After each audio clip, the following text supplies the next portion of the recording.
تو بات ختم ہو گئی. بس وصل اچھا ہے نہ فراق اچھا ہے, یار جس حال میں رکھے وہی حال اچھا ہے. بس جو میرے حق میں بہتر تھا میرے رب نے مجھے, مسئلہ یہ ہے کہ تو اس پہ راضی ہونے کو تیار نہیں. حضرت علی کرم اللہ تعالیٰ وجہ الکریم نے میرے نبی پاک کی ایک حدیث بیان کی ہے, اور جناب علی جب یہ حدیث بیان کیا کرتے تھے تو حضرت مجاہد فرماتے ہیں یوں لگتا تھا کہ جیسے حضرت علی ہمیں ہر پریشانی سے نکال رہے ہیں. مولا علی شیر خدا رضی اللہ تعالیٰ عنہ فرماتے ہیں کہ مجھے میرے نبی پاک صلی اللہ علیہ وسلم نے ایک طریقہ دیا تھا ٹینشن فری ہونے کا. آپ فرماتے ہیں مجھے تو بڑا راس آیا ہے, تم بھی اگر کر لو گے تو تمہیں بھی فائدہ دے گا. کہا وہ کیا؟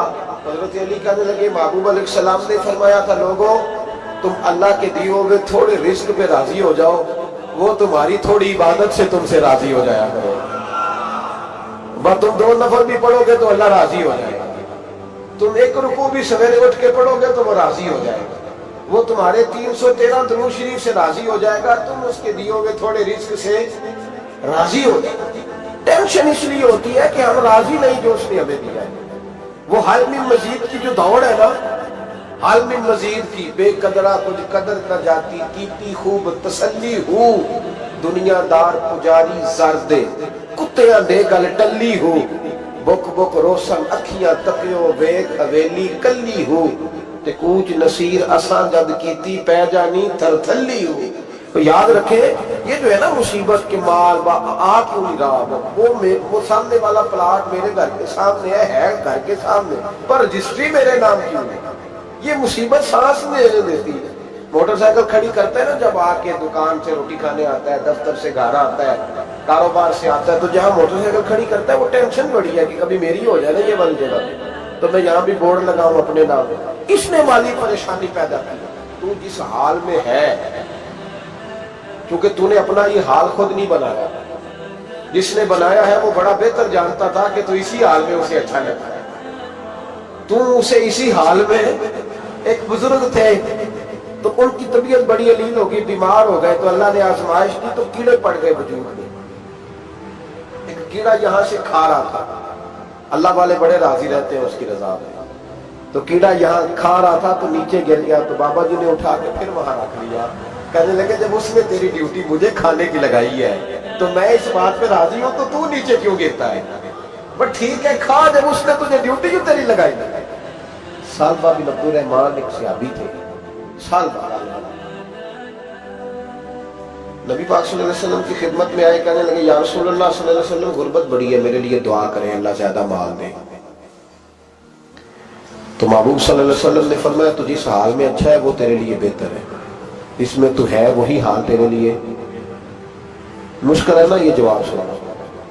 کہتے پیر صاحب فلان جگہ سے تعویذ آیا, وہاں تو مارے نے آ رہے ہوئے, تو آپ کے ہاں. تو میں کہتا ہوں یہ تعویذ دینے والا اگر تعویذ دے کے امیر بناتا ہے تو پہلے خود کیوں نہیں بنتا؟ یہ خود تو 150 کا تعویذ بیچ رہا ہے, اپنی بیچارے کی حالت یہ ہے. اگر اتنا ہی تعویذ اس کا چلتا ہوتا تو پہلے 5 تجاروں اس کے دروازے پہ کھڑی ہو. عجیب چکر ہے, اور عجیب جگہ لوگ الجھ گئے, سمجھتے ہی نہیں بات کو. یا رسول اللہ صلی اللہ علیہ وسلم دعا کر دے, تو محبوب نے کیا فرمایا؟ فرمایا تو جس حال میں ہے نا وہ حال تیرے لیے بہتر ہے, اسی میں رہ. کہنے حضور دعا کر. فرمایا سالبہ تو باز آ جا. حضور دعا کرے. فرمایا تو باز آ جا. 2-3 دفعہ کا ضد کی. محبوب نے فرمایا جا, پھر اللہ تجھے زیادہ پیسے دے گا. چند بکریاں خریدی, اتنی برکت ہوئی کہ بکریوں کے ریوڑ بن گئے. پھر کچھ بکریاں بیچ کے گائے خرید لی, ان کے بھی ریوڑ ہوئے. پھر کچھ اونٹ اونٹنیاں لے لی, ریوڑ ہی. پہلے 5 وقت مسجد میں آتے تھے, اب فجر اور عشاء رہ گئے. پھر مال زیادہ ہوا تو مدینے شہر میں کوئی جگہ ہی نہیں, مدینے سے باہر حویلی خریدی, پھر جمعہ ہی رہ گیا. جمعے کے جمعے آتے. زکوٰۃ کا حکم آیا. میرے نبی کریم علیہ السلام نے حضرت ابو ہریرہ کو بھیجا, فرمایا جا اسے کہہ تیری زکوٰۃ بنتی ہے 2.5%. 10 کروڑ روپیہ ہو تو کتنی زکوٰۃ بنتی ہے بھئی؟ 1 کروڑ کی 2.5 لاکھ ہوئی نا, تو 10 کروڑ کی کتنی ہوئی؟ تو بڑی مصیبت ہے جب بینک سے میسج آتا ہے نا کہ 25 لاکھ نکل گیا تیرے اکاؤنٹ سے. بہت بڑی مصیبت ہے, بڑی ٹینشن ہوتی ہے. ایک صاحب میرے پاس آئے, ان کی زمین اچانک مہنگی ہو گئی.